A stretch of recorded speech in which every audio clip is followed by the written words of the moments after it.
Copa আমেরিকার quarter ফাইনালের মহাগুরুত্বপূর্ণ ম্যাচে আর্জেন্টিনা এবং ইকুয়েডর মুখোমুখি হয়েছিল। এই ম্যাচে দুর্দান্ত পারফর্ম করেছে আর্জেন্টিনা এবং ইকুয়েডর। দুই দলই নির্ধারিত সময়ে ১-১ গোলে ড্র করে।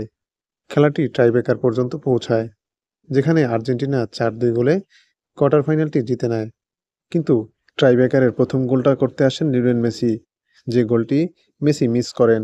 তাই তো ম্যাচ পরবর্তী সংবাদ সম্মেলনে মেসি বলেন, ম্যাচের আগের দিন আমি এমি মার্টিনেজকে মজা করে বলছিলাম যে ম্যাচে পেনাল্টি শুটআউট যাবে এবং সেখানে এমি মার্টিনেজ সেভ দিবে, এবং আমরা পেনাল্টিতে গিয়েছি, সে সেভও দিয়েছে।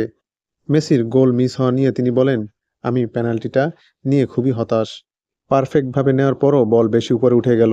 এই ব্যাপারটা নিয়ে এমি মার্টিনেজ এবং রুল্লির সাথে আমার কাজ করতে হবে।